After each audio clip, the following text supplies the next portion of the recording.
সুপ্রিয় দর্শকবৃন্দ, সবাইকে স্বাগত জানাচ্ছি আজকের বিশেষ আবহাওয়ার আপডেটে। আজ রবিবার নভেম্বর মাসের 2 তারিখ। ঝড় মন্থা এর প্রভাব কাটতে না কাটতেই আবারও বঙ্গোপসাগরে তৈরি হয়েছে এক নতুন ঘূর্ণাবর্ত।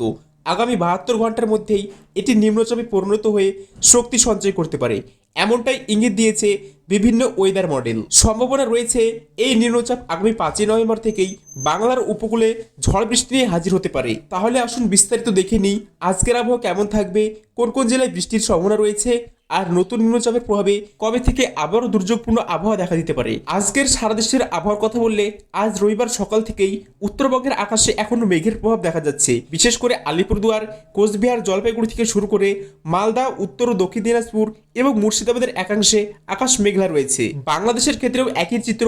রংপুর, রাজশাহী, ময়মনসিংহ, সিলেট, চট্টগ্রাম ও বরিশাল অঞ্চলে সকাল থেকে মেঘাচ্ছন্ন আকাশ লক্ষ্য করা গেছে। মেঘালয়, আসাম, ত্রিপুরা, মিজোরাম ও মণিপুরেও সারাদিন আকাশ মেঘলা থাকার সম্ভাবনা রয়েছে। অন্যদিকে দক্ষিণবঙ্গের আকাশ আজ মূলত আংশিক মেঘলা থাকবে। বীরভূম, মুর্শিদাবাদ, নদিয়া, পূর্ব বর্ধমান, উত্তর 24 পরগনা থেকে শুরু করে কলকাতা, হাওড়া ও হুগলি এই জেলাগুলিতে সকাল থেকে মাঝে মাঝে মেঘ ও রোদ দেখা যেতে পারে। তবে দুপুরের পর থেকে ধীরে ধীরে আকাশ পরিষ্কার হতে থাকবে, অর্থাৎ মন্থার প্রভাব কাটতে শুরু করেছে এবং আজ থেকেই আবহাওয়ার পরিবর্তন আসছে। আজ পশ্চিমবঙ্গে হালকা বৃষ্টি হতে পারে শুধুমাত্র উত্তরবঙ্গের দার্জিলিং, কালিম্পং, আলিপুরদুয়ারে। দক্ষিণবঙ্গে দক্ষিণ 24 পরগনা ও উত্তর 24 পরগনার উপকূলবর্তী এলাকায় ছিটেফোঁটা বৃষ্টি হতে পারে।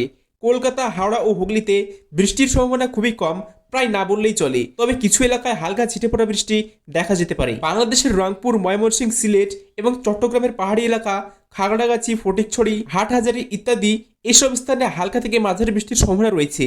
পাশাপাশি শীতের আগমনী শুরু দেখা দিচ্ছে। ঝড় মন্থা ধীরে ধীরে বিদায় নিচ্ছে, ফলে আজ থেকেই উত্তর ভারতের ঠান্ডা শীতল হাওয়া দক্ষিণ দিকে প্রবাহিত হতে শুরু করবে। এর ফলে আগামী কয়েকদিনের মধ্যে রাত ও ভোরে তাপমাত্রা কমতে থাকবে এবং আবহাওয়ায় এক ধরনের শীতের আমেজ পাওয়া যাবে। তবে শীত পুরোপুরি নামার আগেই বঙ্গোপসাগরে আবার তৈরি হচ্ছে এক নতুন সিস্টেম। এদিকে বর্তমানে দক্ষিণ মধ্য বঙ্গোপসাগর সংলগ্ন আন্দামান সাগরে একটি নতুন সার্কুলেশন তৈরি হয়েছে, যা ধীরে ধীরে শক্তি বৃদ্ধি করে নিম্নচাপে পরিণত হওয়ার ইঙ্গিত দিচ্ছে। ওয়েদার মডেল অনুযায়ী এই সিস্টেমটি মায়ানমারের উপকূল থেকে উত্তর পশ্চিম থেকে সরতে সরতে বাংলার উপকূলে পৌঁছতে পারে।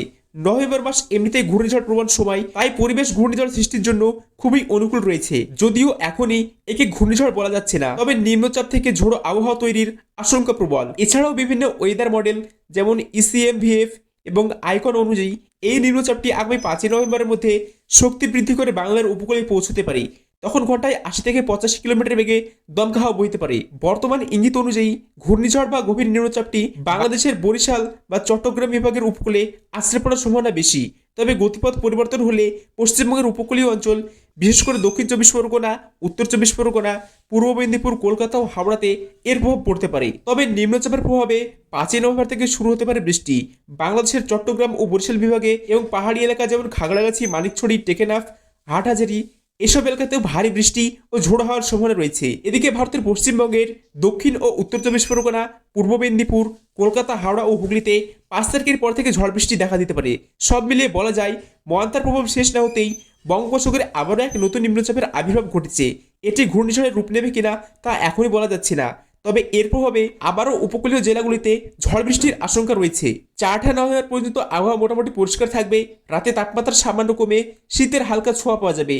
তারপর 5 নভেম্বর থেকে উপকূলে বাংলায় ফের ঝড় বৃষ্টির সম্ভাবনা তৈরি হতে পারে। আপনি এখন কোন জেলা থেকে আমাদের ভিডিওটি দেখছেন তা নিচে অবশ্যই কমেন্ট করে জানাবেন। আর আপনার জেলার দৈনিক আবহাওয়ার খবর পেতে আমাদের চ্যানেলটি সাবস্ক্রাইব করুন। পরবর্তী আপডেটে আমরা জানবো নতুন নিম্নচাপটি ঘূর্ণিঝড়ে পরিণত হবে কিনা এবং তার সরাসরি প্রভাব কতটা পড়বে পশ্চিমবঙ্গ ও বাংলাদেশে।